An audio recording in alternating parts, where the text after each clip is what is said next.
Bonsoir, Madame Proulx. Bonsoir. Le président Joe Biden, on le sait, a un agenda qui est protectionniste. Il nous l'a d'ailleurs rappelé lors de son discours sur l'état de l'Union le 7 février dernier avec son Buy American qu'il continue de vouloir renforcer. Je vous demanderai d'abord, de façon générale, quelles sont vos attentes de ce sommet Biden-Trudeau?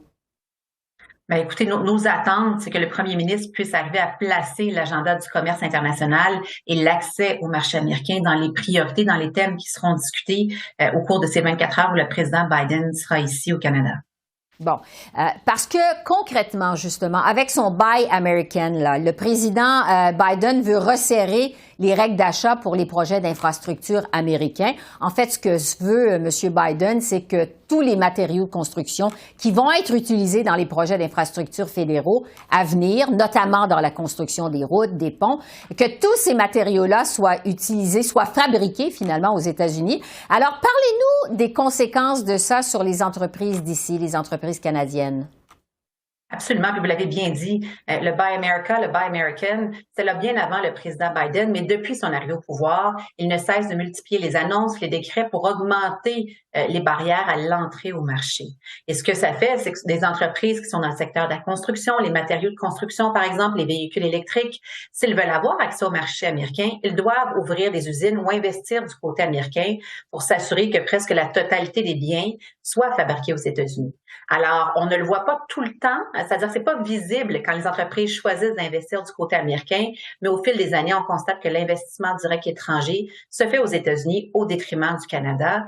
Et avec les mesures qui ont été annoncées même récemment, ça va inciter davantage d'entreprises à poursuivre dans cette lancée d'investir aux États-Unis. Ouais, pour nous aider à comprendre ces entreprises canadiennes qui s'installent aux États-Unis, est-ce que ça se produit de plus en plus? Est-ce que vous avez des exemples concrets?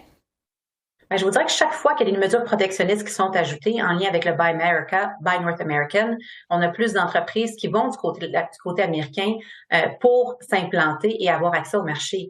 Donc, on peut penser à des gens qui sont dans le secteur de la construction, les matériaux pour les routes, les matériaux pour le transport. On peut penser à Lion Électrique, qui publiquement, en fait, qui s'installe aux États-Unis, qui l'a dit ouvertement pour avoir accès au marché américain. Alors, plus ça va aller, plus nos entreprises vont suivre cette tendance au fur et à mesure que les mesures protectionnistes augmentent. Ouais. Alors, encore une fois, ce sont des investissements qui se font aux États-Unis au détriment du Canada.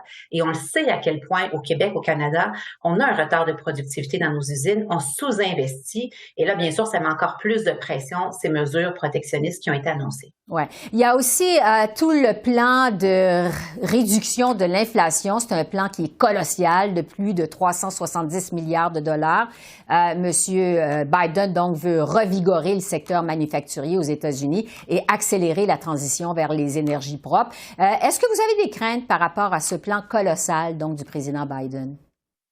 Absolument. Puis vous l'avez dit, l'Inflation Reduction Act, c'est plus de 300 milliards en programme, en mesures fiscales pour vraiment attirer l'investissement aux États-Unis, l'investissement industriel, mais l'investissement, j'appelle ça l'investissement vert aussi. Donc, la question de l'économie verte, la décarbonation de notre industrie. Et ce sont des sommes immenses avec lesquelles le Canada ne peut pas compétitionner. Alors, c'est clair que ça va se faire au détriment des investissements canadiens. Et je vous dirais que depuis l'annonce l'été dernier, les grandes entreprises qui ont un pied de chaque côté de la frontière, c'est clair qu'ils réfléchissent à faire leurs investissements du côté américain parce que les programmes et les mesures sont tellement attractives. Et en même temps, quand tu es aux États-Unis, tu as accès à un très grand marché, tu te rapproches de ton marché.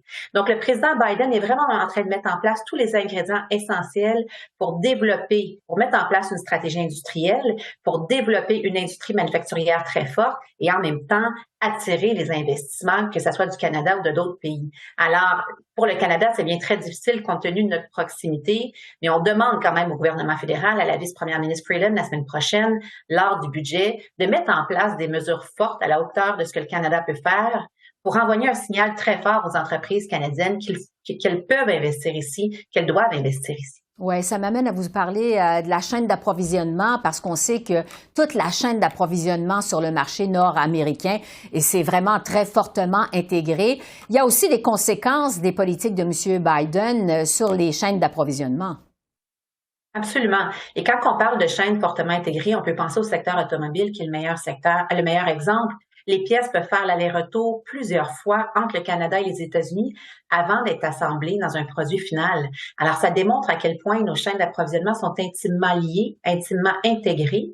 Alors, quand des mesures protectionnistes, bien sûr, s'invitent, ça rajoute beaucoup de complexité dans nos relations commerciales.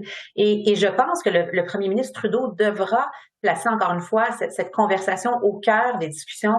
Pourquoi? Parce que le Canada est un allié stratégique à plusieurs égards, un allié stratégique dans les minéraux, dans l'acier, dans le métal, mais sur d'autres produits aussi. Il doit être en mesure de faire valoir ces points-là, qui ont un intérêt finalement pour les États-Unis de faire affaire avec le Canada et de maintenir l'accès au marché encore une fois. Ouais. Et ça, c'est vraiment ce que vous voulez que le premier ministre Trudeau rappelle à son invité, le président Biden, pendant sa visite au Canada, justement.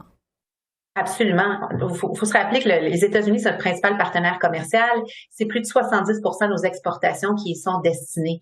Alors, on a besoin de maintenir notre accès au marché. Et encore une fois, le message, c'est qu'on doit travailler ensemble. On doit travailler à renforcer la compétitivité du marché nord-américain. Notre concurrence, elle est en Asie, elle est ailleurs dans le monde. Ouais. En terminant, Véronique Proulx, cette visite du président Biden, ça survient alors qu'évidemment l'ALENA, ça a été renégocié sous le président Trump. On se rappelle que le président Donald Trump avait lui aussi un agenda très protectionniste, je dirais, avec son America First. Trouvez-vous qu'en matière de protectionnisme américain, il y a une grande différence entre le président Biden et son prédécesseur Donald Trump? Je vous dirais qu'en termes de mesures ou d'impact, c'est relativement équivalent.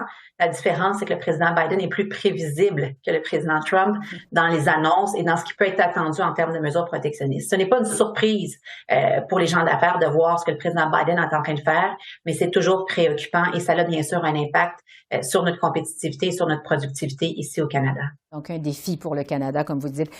Véronique Proulx, merci beaucoup. Merci. Merci à vous. Au revoir.